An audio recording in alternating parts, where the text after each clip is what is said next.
सीमा गर्मियों की छुट्टियों में अपनी नानी के गांव आई थी। सीमा नानी के घर पहुंचने के बाद अपनी नानी के पैर छूती है और उनसे आशीर्वाद लेती है। तभी उसकी नानी उससे कहती है, इतनी बड़ी हो गई मेरी सीमा, चल जल्दी से हाथ मुंह धो ले, मैं तेरे लिए खाना लगा देती हूँ।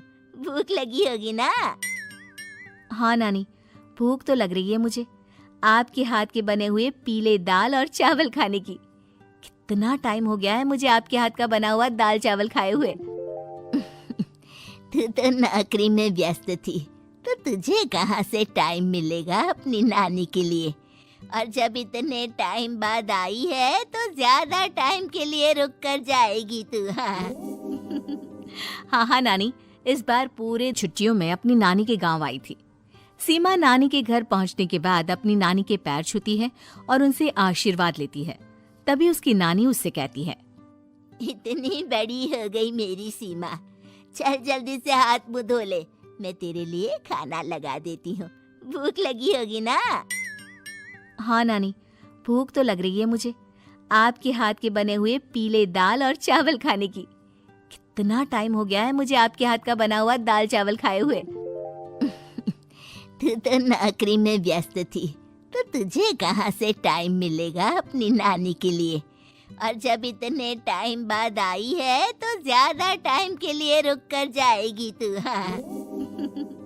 हाँ नानी, इस बार पूरे 2 महीने के लिए आई हूँ। सीमा की नानी अंदर जाकर उसके लिए खाना बनाने लगती है।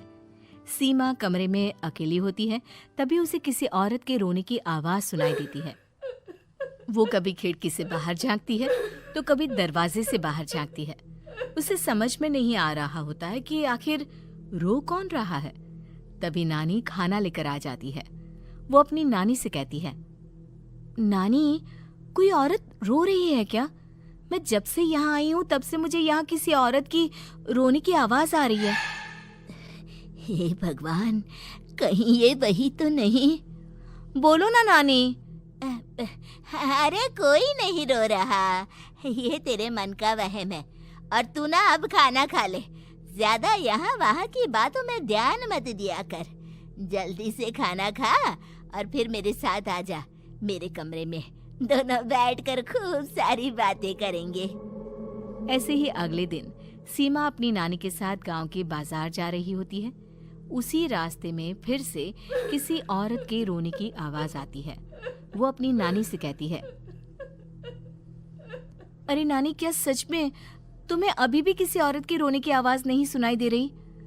मुझे किसी औरत की बहुत बुरी तरीके से रोने और चीखने की आवाजें आ रही है। मैं बहुत परेशान हूँ नानी, आखिर ये कौन है? मुझे लगता है कि सीमा को शहर भेज देना चाहिए, यहाँ रहना उसके लिए ठीक नहीं। नानी बोलो ना, आप चुप क्यों हो जाते हो? सीमा, तू घर चल, मुझे तुझसे बहुत जरूरी बात करनी है। नानी सीमा को घर ले आती है और सीमा से कहती है, सीमा, कल सुबह तू शहर वापस चली जाएगी। अरे अचानक? आखिर क्या बात है नानी, आप मुझे ऐसे जाने को क्यों कह रही हो? मैं बस जो कह रही हूँ उस पर ध्यान दे। तू कल सुबह यहाँ से चली जाएगी, और ये बात मैं कोई मजाक में नहीं बोल रही। तू कल जाएगी तो मतलब जाएगी। अरे नानी, चली जाऊंगी मैं, ठीक है, पर आखिर बात क्या है ये तो बता दो। मम्मी से कोई बात हुई है या फिर मुझसे कोई गलती हुई है जो तुम मुझे अचानक से जाने के लिए बोल रही हो? देख सीमा, रात बहुत हो चुकी है और मुझे इस बारे में कोई बात नहीं करनी। चल, अब चल के मेरे साथ सो जा। सुबह की बस पकड़कर तुझे शहर भी तो जाना है। सीमा को अपनी नानी का ऐसा व्यवहार देखकर बहुत ही अजीब लगता है। उसे कुछ समझ में नहीं आ रहा होता है कि आखिर उसकी नानी उसे अचानक से गांव छोड़कर जाने के लिए क्यों कह रही है। ये सारी बातें सोचते सोचते सीमा की आंख लग जाती है और वो अपनी नानी के साथ सो जाती है। ऐसे ही आधी रात को सीमा को फिर से किसी औरत की रोने की आवाज सुनाई देती है। वो उस औरत की आवाज सुनकर बार बार करवटें बदल रही होती है और तभी उसे सपने में भी एक अजीब सी औरत की परछाई दिखाई देती है। जो इतना चीख चीख कर रो रही होती है कि सीमा डरकर उठ जाती है। वो पूरे पसीने पसीने हो रही होती है। वो अपने आसपास देखती है तो घर में बिल्कुल शांति का माहौल होता है। सीमा घबरा जाती है। वो अपनी नानी को जगाने की कोशिश करती है मगर उसकी नानी नहीं जगती। सीमा को फिर से उस औरत की रोने की आवाज सुनाई देती है। आखिरकार सीमा अपने आप को रोक नहीं पाती और वो घर का दरवाजा खोलकर बाहर निकलती है। आखिर ये माजरा क्या है? आज तो मैं पता करके रहूंगी। अब आवाज का पीछा करते हुए सीमा आधी रात को गांव के चौपाल के पास बने कुएं के पास पहुंच जाती है, जहां कुएं की चारों ओर बेड़ियां लगी होती हैं। उन बेड़ियों में लगे हुए ताले के साथ एक लाल रंग का कपड़ा और माता रानी का कलावा बंधा होता है। उस कुएं में से सीमा को किसी के रोने की आवाज आती है। सीमा परेशान हो जाती है। इस कुएं में कौन है? कौन है यहाँ? सुनो, कौन है? कौन रो रहा है? वो चिल्ला चिल्ला कर पूछती है और साथ ही लोगों को जगाने की कोशिश करती है, मगर किसी को भी उसकी आवाज सुनाई नहीं देती। अब सीमा खुद उस कुएं के पास की बेड़ियों और तालों को खोलने की कोशिश करती है और किसी तरह कुछ देर की मशक्कत के बाद सीमा उसको खोल भी देती है। और जैसे ही वो कुआं खोलकर उसके अंदर झांकती है, सीमा उस कुएं में गिर जाती है। इतने में उसकी नानी की नींद भी खुल जाती है और सीमा को पास ना देखकर नानी परेशान हो जाती है।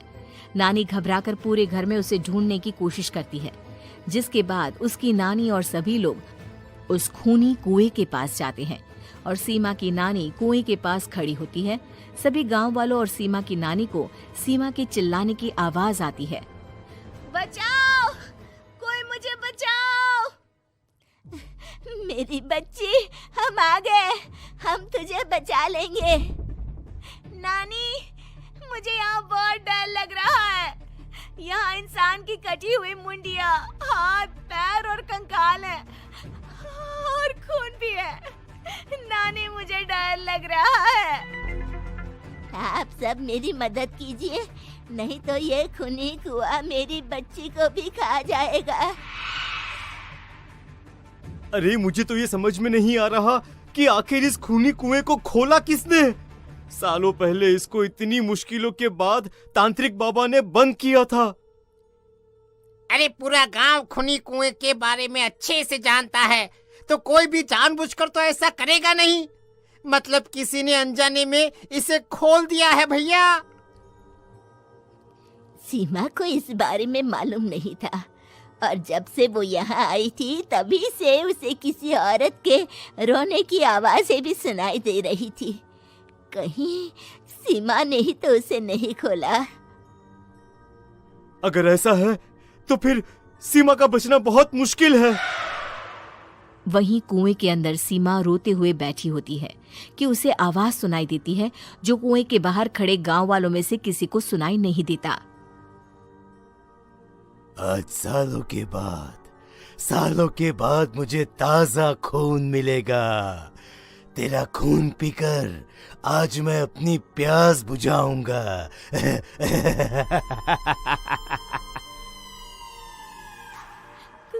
कौन है? मत मारो प्लीज, मुझे जाने दो प्लीज। मैंने किसी का क्या बिगाड़ा है? वो तुझे मरने के बाद पता चल ही जाएगा। जितने में गांव वाले और सीमा की नानी कुछ सोच पाते, उतने में उन्हें सीमा के चिल्लाने की आवाज आती है और अगले ही पल सब शांत हो जाता है। क्या हुआ? सीमा, मेरी बेटी। माफ करना बहन, लेकिन अब सीमा वापस नहीं आएगी। हमें एक बार फिर से कुएं को बंद करना होगा। गांव वाले तभी तांत्रिक को बुलाकर लाते हैं।